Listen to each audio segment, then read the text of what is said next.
설 연휴 가족분들과 행복하게 보내고 계십니까? 1월 28일 오전 송은재TV 시작합니다. 윤석열 대통령이 구속된 상태에서 기소가 됐습니다. 서울중앙지법에서 다음 달부터 재판이 시작될 것으로 보입니다. 지금 국민의힘에서는 여러 가지 이야기가 나오고 있습니다. 이게 공소가 기각이 되어야 한다. 공소 자체가 무효다라는 주장이 나오고 있지만 그것보다는 가능성이 이제 재판이 시작이 되면 보석을 신청을 하거나 구속 집행 정지를 청구하는 이런 방법, 그러니까 윤 대통령이 기소는 불가피하다 하더라도 석방이 되는 이 부분에 총력을 다할 것으로 보입니다. 그러니까 윤 대통령이 석방이 되느냐라는 부분에 이 기소는 검찰이 공수처의 불법 수사에 대해서 검찰이 기소를 하면서 기소는 유지가 된다 하더라도 윤 대통령이 석방이 되느냐 다음 달, 그게 이제 관건이 될 것으로 보입니다. 지금은 이제는 윤석열 대통령이 기소가 된 만큼 윤 대통령이 이 재판에 대해서 어떻게 대응하느냐, 이 재판이 어떤 이 상태로 진행이 되느냐, 그것보다 훨씬 더 전에 헌법재판소의 그 심리입니다. 헌법재판소의 판결이 훨씬 빠르게 나올 것이다. 헌법재판소의 판결이 윤석열 대통령에 대한 이 탄핵에 대한 판결이 기각이냐 인용이냐에 따라서 조기 대선이 있느냐 없느냐, 그 부분이 전국에 미치는 영향이 절대적이다 이렇게 보입니다. 일단 구속 기소가 되자 윤석열 대통령은 윤갑근 변호사를 통해서 지금의 심경을 전했습니다. 그러니까 예상했던 일이다. 당당하게 의연하게 대처해 나가자라고 했고, 이번 설 연휴를 윤석열 대통령은 서울구치소에서 보낼 수밖에 없게 됐습니다.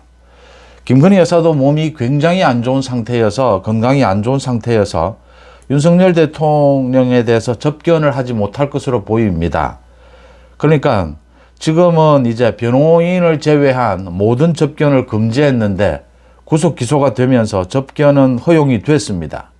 그런데도 김건희 여사는 윤석열 대통령 면회는 하지 못할 것이다 이렇게 변호인 측에서 밝히고 있습니다. 일단 윤 대통령이 구속 기소가 된 만큼 6개월 동안 구속 상태에서 재판을 받게 됩니다. 검찰은 이 한번 조사도 하지도 못한 부분, 계엄에 참가한 많은 군 관계자들, 경찰 관계자들의 이런 진술 증거를 바탕으로 공소 유지가 가능하다 이렇게 생각하고 있는데, 내란 혐의에 윤석열 대통령이 재판정에서 어떤 진술을 하느냐에 따라서 크게 변할 수밖에 없습니다. 그렇다고 본다면 검찰의 공소 유지가 쉽지는 않을 것이다. 당장 1심 경우에는 오는 7월, 8월 1심 선고가 내려지지 않겠느냐. 그 전에 다음 달입니다.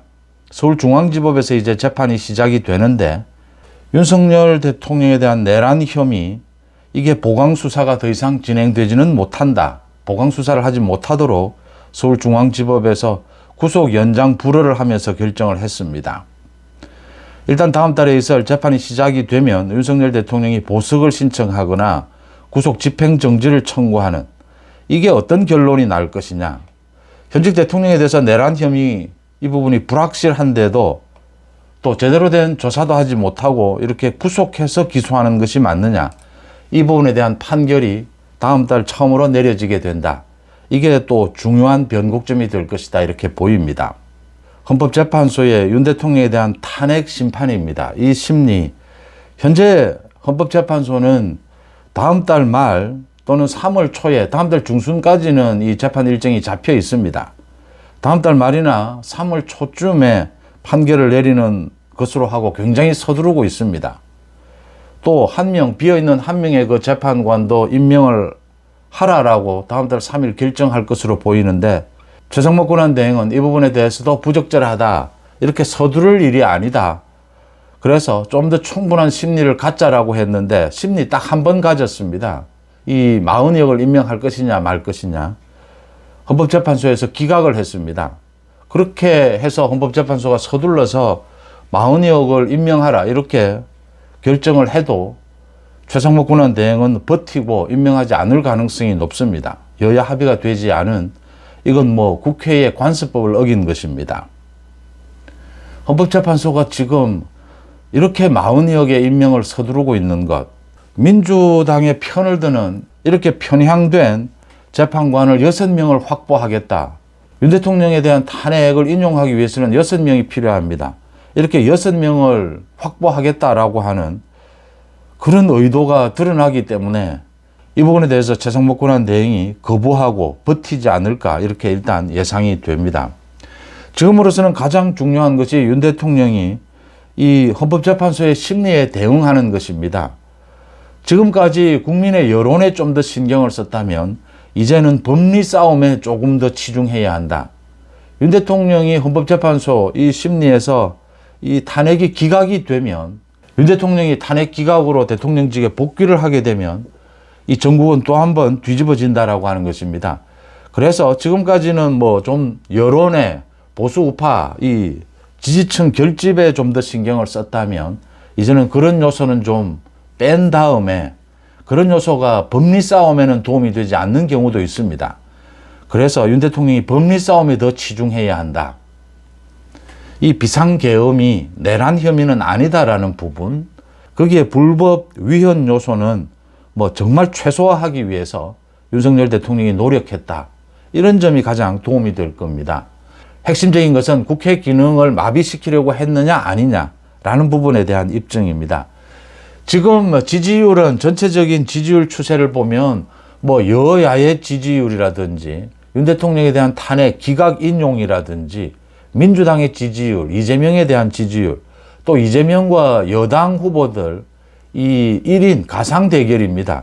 이런 것들을 보면 팽팽하게 맞서는 이런 흐름을 보여주고 있습니다. 여론조사 기관에 따라서 뭐 지지율 차이가 좀 있긴 하지만 전체적으로 보면 이게 지금 비상계엄이 있고 난 다음에 지난 2달 동안 지지율 흐름이 여러 번 변하면서 보수파가 결집하고 민주당도 결집을 하는 것은 당연합니다.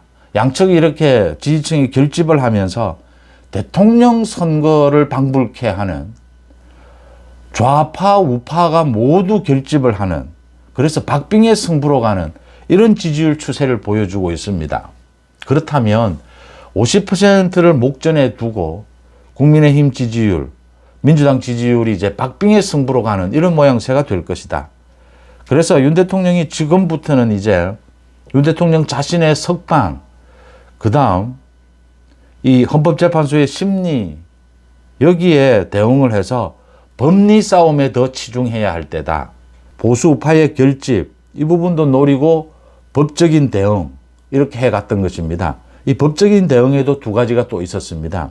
하나는 헌법재판소의 이 심리가 빠르게 진행되지 못하도록 헌법재판관들이 서두르고 있는데 빠르게 진행되지 못하도록 쟁점을 충분하게 만드는 것, 뭐 재판 지연이라고 할 수도 있습니다. 그런데 충분한 심리를 갖자 이 대통령, 현직 대통령에 대한 파면 여부를 결정하는 것입니다.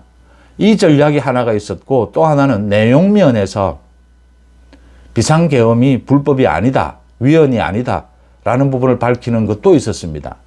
지금은 크게 보면 이렇게 두 갈래, 또 법적인 대응도 두 갈래로 나뉩니다. 이 세 가지 길 가운데 완전히 이 비상계엄이 위헌, 위법이 아니다라는 부분, 여기에 치중해서 법적으로 대응하는 이 방법이 가장 효과적이고, 일단은 헌법재판소에서 윤 대통령이 이 탄핵 쟁점이 많이 드러났습니다. 그래서 그렇게 급하게 헌법재판소가 서둘러서 판결을 내릴 수는 없을 것이다.